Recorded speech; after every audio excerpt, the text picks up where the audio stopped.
Selamat pagi anak-anak Ibu. Apa kabarnya kalian pagi ini? Ibu harapkan kalian dalam keadaan sehat dan tetap semangat untuk menerima pembelajaran daring. Hari ini kita masih membahas materi dari tema 6 menuju masyarakat sejahtera, subtema 3, masyarakat sejahtera negara kuat, pembelajaran 1. Pada subtema 3 pembelajaran 1 ada muatan PPKN KD 3.2 dan 4.2.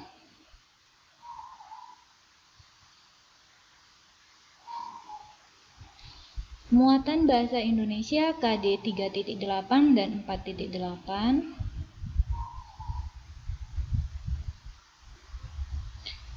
Selanjutnya muatan IPS KD 3.4 dan 4.4.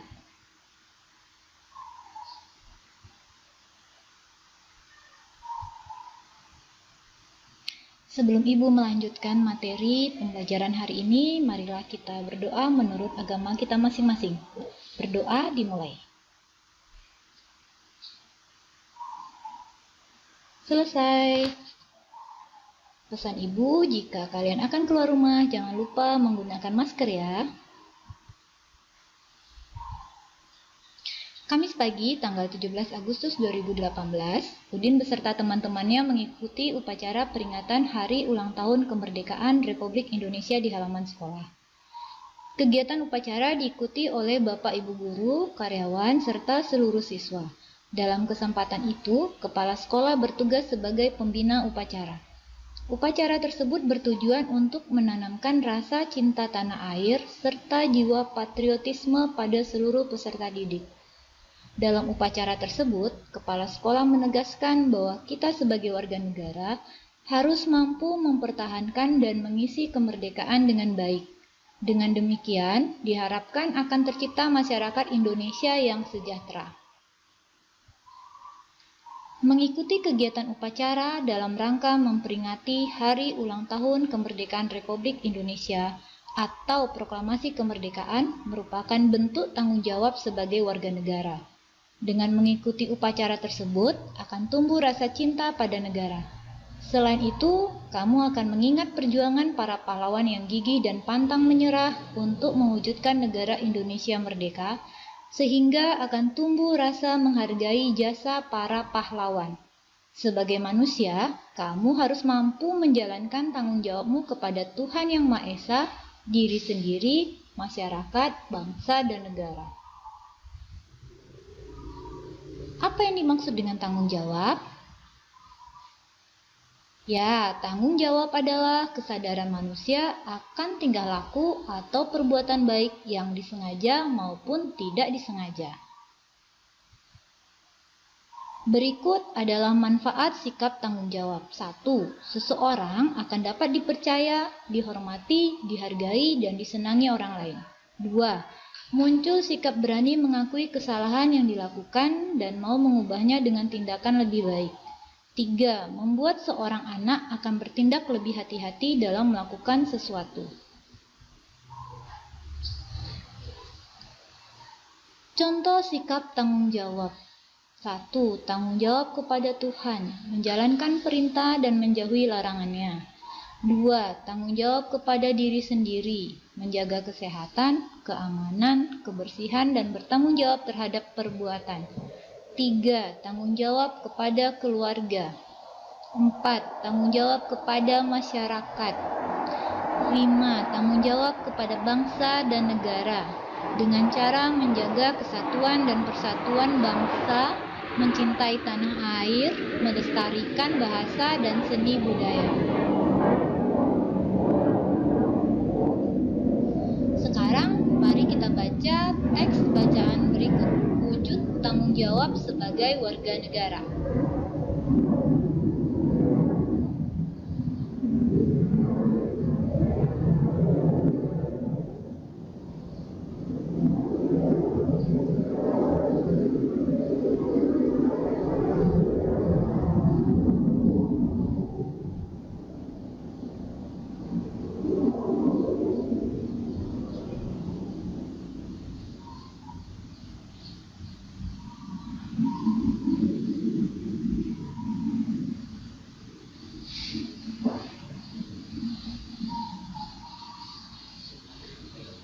Masih banyak lagi bentuk-bentuk pelaksanaan tanggung jawab sebagai warga negara dalam kehidupan sehari-hari.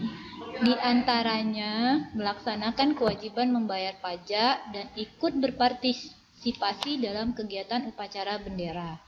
Tertib membayar pajak berarti melaksanakan tanggung jawab sebagai warga negara. Dengan mengikuti kegiatan upacara bendera dengan khidmat berarti mencintai dan menghargai negara. Selain itu, pelaksanaan tanggung jawab sebagai warga negara juga dapat diwujudkan dengan menjadi pelajar yang rajin, pintar, dan berprestasi sehingga dapat mengharumkan nama bangsa, melestarikan warisan budaya bangsa dengan lebih mencintai budaya leluhur dan mempertahankannya agar tidak tersingkir oleh budaya asing juga merupakan wujud pelaksanaan tanggung jawab warga negara. Teks di atas merupakan teks non-fiksi yang terdiri dari 6 paragraf. Setiap paragraf memiliki gagasan utama. Gagasan utama dapat terletak di awal paragraf atau deduktif, di akhir paragraf, induktif, dan di awal serta akhir paragraf atau campuran. Gagasan utama juga ada yang terletak di tengah paragraf. Gagasan utama atau ide pokok atau pokok pikiran memiliki ciri yang paling umum di antara kalimat-kalimat lainnya. Kalimat lainnya merupakan kalimat penjelas yang bersifat menerangkan maksud dari gagasan utama yang berada di dalam kalimat utama. Kita dapat menemukan gagasan utama dalam sebuah paragraf dengan membaca teks tersebut secara keseluruhan. Dengan membaca keseluruhan teks, kita dapat menentukan kata kunci teks tersebut. Setelah menemukan gagasan utama dan kalimat utama dalam teks tersebut, kita dapat menyajikannya dalam berbagai bentuk, salah satunya dalam bentuk tabel. Setelah membaca bacaan di atas, coba sebutkan gagasan utama setiap paragraf dan letaknya. Kemudian tuliskan pada kolom berikut. Paragraf 1, gagasan utamanya adalah pengertian tanggung jawab. Letaknya di awal paragraf. Paragraf kedua, kecintaan warga negara dengan berperilaku penuh tanggung jawab. Letaknya di akhir paragraf. Paragraf ketiga, gagasan utamanya adalah tanggung jawab warga negara, terletak di awal paragraf. Untuk paragraf 4, 5, dan 6, coba kalian tentukan sendiri ya. Kamu telah mengetahui tentang tanggung jawab sebagai warga negara dalam kehidupan sehari-hari. Tanggung jawab sebagai warga negara merupakan bentuk dari pelaksanaan hak dan kewajiban warga negara sesuai dengan landasan konstitusional negara yaitu Undang-Undang Dasar 1945. Bagaimana pelaksanaan tanggung jawab sebagai warga negara dalam kehidupan sehari-hari? Coba kalian simak jawaban berikut ini. Contoh pelaksanaan tanggung jawab sebagai warga negara dalam kehidupan sehari-hari. 1. Memahami dan mengamalkan Pancasila dalam kehidupan sehari-hari. 2. Menjalankan tugas dan kewajiban yang dibebankan negara kepadanya dengan penuh tanggung jawab. 3. Mencintai dan menggunakan produk-produk dalam negeri.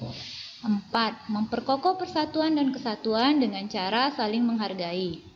5. Menjaga nama baik bangsa dan negara. 6. Bagi para pelajar dengan belajar giat untuk meraih cita-cita.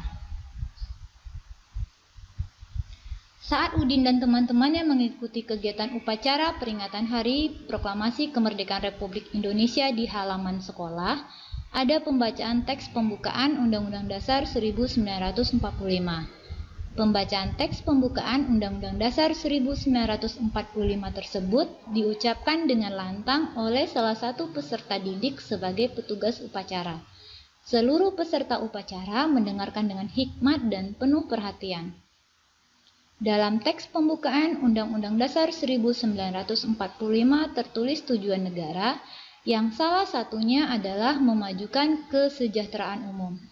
Hal ini berarti negara memiliki tujuan dan harapan kehidupan masyarakat yang sejahtera. Negara selalu berupaya untuk mengembangkan kehidupan berbangsa yang mendorong untuk mencapai masyarakat sejahtera. Banyak upaya yang dapat ditempuh untuk mewujudkan masyarakat sejahtera. Upaya yang ditempuh tidak hanya dilakukan oleh negara, namun harus didukung oleh seluruh masyarakat Indonesia. Salah satunya adalah mengembangkan sikap saling toleransi antar warga negara atas perbedaan masing-masing. Seperti diketahui bahwa bangsa Indonesia memiliki beragam suku, budaya, dan agama. Untuk itu, setiap warga negara harus saling menghormati dan menghargai. Karena beragam suku, budaya, dan agama merupakan kekayaan budaya bangsa. Pemerataan pembangunan juga menjadi upaya untuk menyejahterakan masyarakat Indonesia. Pembangunan tidak hanya dilaksanakan di kota-kota besar saja, namun diratakan hingga ke pelosok dan perbatasan wilayah negara Indonesia. Memperbanyak lapangan pekerjaan dan memperbaiki fasilitas umum akan membuat masyarakat Indonesia lebih nyaman dan sejahtera karena pengangguran akan semakin berkurang dan masyarakat semakin mudah dalam mendapatkan fasilitas umum. Selain itu, masyarakat juga harus taat dan patuh membayar pajak. Pajak digunakan untuk pembangunan dan kesejahteraan masyarakat. Jadi, membayar pajak adalah upaya untuk menyejahterakan masyarakat. Nah, demikianlah penjelasan materi pembelajaran Ibu hari ini. Semoga kalian dapat memahaminya dan dapat digunakan untuk menjawab pertanyaan yang Ibu berikan. Terima kasih.